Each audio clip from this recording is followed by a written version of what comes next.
ایسے مکاتب اور ایسے مدارس قائم کر کے جس طریقے سے قرآن کے نشر و اشاعت پر کام کیا جا رہا ہے، اسی طریقے سے ایک دوسرا پہلو بھی ہے کہ قرآن کو لے کر ہماری ہمت، ہمارا جوش، ہمارا ولولہ پرسنلی اپنے لیے سرد پڑ گیا ہے۔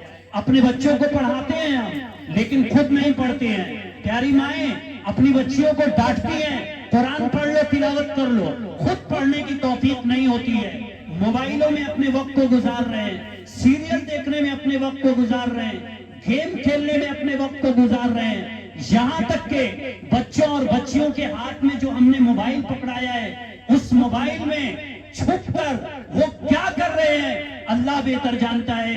اور پیارے بچوں، آپ سے، پیاری بچیوں، آپ سے آخری بات کہہ کر میں اس پروگرام کا اختتام کروں گا کہ آپ ایک چیز اپنے ذہن میں بیٹھا لیجئے کہ جو غلطی آپ کریں گے دنیا میں بھی اس کی سزا ملے گی اور آخرت میں بھی اس کی سزا ملے گی، اور ضرور آپ کی غلطی چھپ کر، آپ کتنے بھی چھپ کر کریں، ایک دن کھل کر سامنے آئے گی۔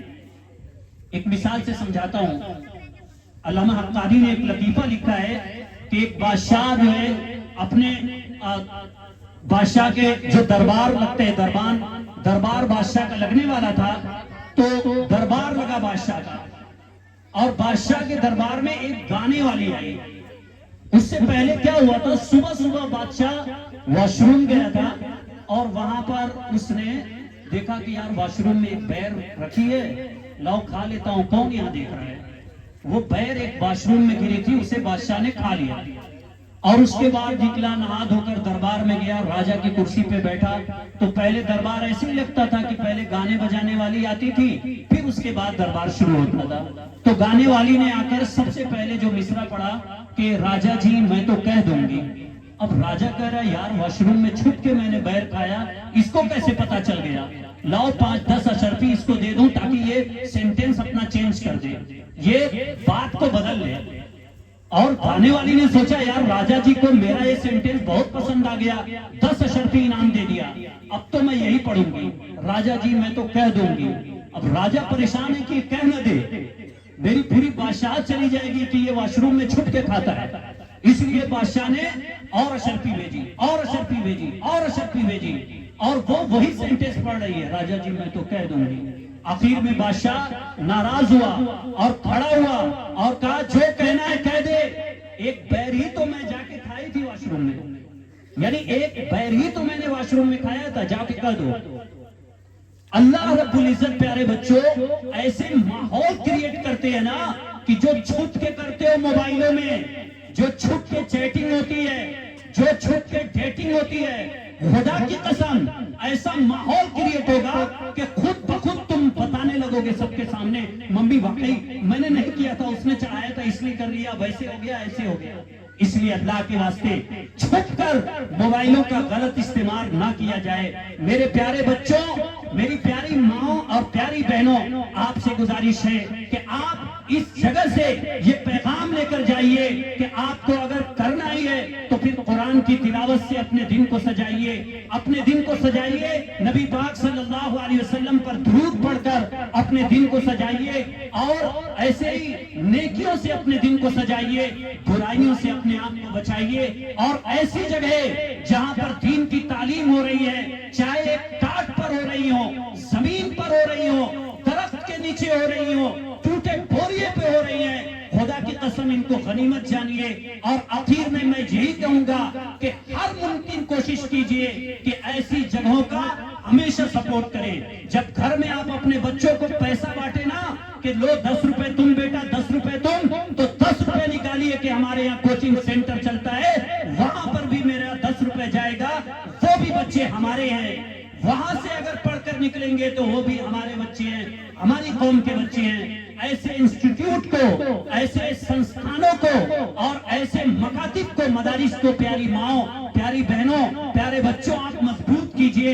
یہ جتنے مضبوط ہوں گے یقیناً دین اتنا ہی مضبوط ہوگا لوگوں کے دلوں کے اندر۔ آخری بات کہہ کر میں اپنی بات ختم کروں گا۔ میں نے آج مولانا سے بھی کہا، ہمارے ایک واقعہ آیا تھا ایک بچی کا، ایک لڑکی اور ایک لڑکے آئے نکاح پڑھانے کے لیے، نام پوچھا تو بچے کا نام، بچہ غیر مسلم تھا، اور بچی مسلم تھی. اتفاق دیکھیے ممبئی میں لوگ آئے ہیں. بچی کا جب میں نے آدھار کارڈ چیک کیا تو آدھار کارڈ کہاں کا تھا؟ پرتاپ گڑھ کا. اور بچی کا جب میں نے آدھار کارڈ چیک کیا تو آدھار کارڈ کہاں کا تھا؟ غازی پور کا. بچی مسلم ہے، بچہ غیر مسلم ہے، بچی غازی پور کی ہے، بچہ پرتاپ گڑھ کا ہے. میں نے کہا کب سے تم لوگ ہو؟ کہا 1 سال سے ہم لوگ یہاں ہیں. میں نے پوچھا تو 1 سال سے کیوں ایسے رہ رہے ہیں؟ تو لڑکے نے جو کہا میں وہ بتانا چاہتا ہوں اپنی بہنوں کو. لڑکے نے کہا مولانا 1 سال سے اس کے ساتھ میں ہوں، میں نے پوری کوشش کر لی، ماں باپ سے تو بھگا کر لے کر آ گیا، لیکن میں پوری کوشش کر رہا ہوں کہ کم سے کم اپنا دھرم پریورتن کر لے. نہیں کر لے، میں پوری کوشش کر چکا، آخر میں تھک گیا ہوں. مولانا صاحب میں خود امپریس ہو گیا ہوں، میں خود دیکھ چکا ہوں کہ یہ دین بہت اچھا ہے، مجھے آپ کلمہ پڑھا دیجیے.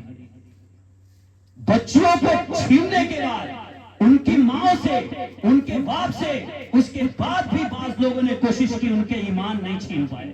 وہ کیوں جانتے ہیں؟ میں نے فوراً ان کے والدین سے بات کی. بچی کے والدہ رو رہی تھی دھاڑے مار کے، والد رو رہے تھے، اور میں نے گھر کے جو احوال دیکھے ہیں، میں نے بتایا بھی اپنے دوستوں کو کہ اس گھر میں دین کی تعلیم تھی، جس کی وجہ سے بچی کا بھی ایمان بچ گیا اور اس کی وجہ سے ایک اور کو بھی ایمان مل گیا. تو اس لیے ایسے مدرسے کو، ایسے مکاتب کو، ایسی چٹائیوں کو خدا کی قسم اپنے سروں پر رکھیے اور ان کی قدر کیجیے. اگر خدا نہ خواستہ کبھی غلطی ہو جائے کوئی امام سے، کبھی غلطی ہو جائے کوئی قاری صاحب سے، کبھی کوئی مسٹیک ہو جائے پڑھانے میں، یا کبھی مینجمنٹ سے کوئی ایسی بات آ جائے، نظر انداز کیجیے. آپ کی ہماری پہچان یہی ہے، آپ کی ہماری شان یہی ہے، آپ کی ہماری جان یہی ہے. اگر یہاں سے کوئی بھی مثبت پیغام ہوگا تو ہم اسے اپنے سر پر رکھیں گے، اور یہاں سے اگر کوئی ایسی شکایت ہوگی تو انشاءاللہ ہم اس شکایت کو بھی دور کریں گے اور محبت کے ساتھ یہاں کے ہر ضرورت کو پورا کریں گے. یہ عہد لے کر آج اٹھیے، کریں گے نا انشاءاللہ. ایسے سنستھانوں کے ساتھ مولانا ارشد صاحب اور ان کی ٹیم کے ساتھ آپ مضبوطی سے کھڑے رہیے. انشاءاللہ جہاں جہاں بھی یہ نظام قائم نہیں ہے وہاں وہاں وہ نظام قائم ہوگا. مولانا اسد صاحب جس طرح محنت کر رہے، مولانا ارشد صاحب محنت کر رہے، یہ نوجوان جس طرح محنت کر رہے، انشاءاللہ ایک انقلاب آئے گا علمی، اور وہ انقلاب لوگوں کے ایمان کو مزید جلا بخشے گا. اللہ رب العزت مجھے بھی آپ حضرات کو بھی کہنے سننے سے زیادہ عمل کی توفیق سے نوازے. قبول حق جو ہو جائے، یہ کوشش میرے خامے کی، سیاہی کچھ تو دھل ہی جائے گی میرے اعمال نامے کی. وما علینا الا البلاغ.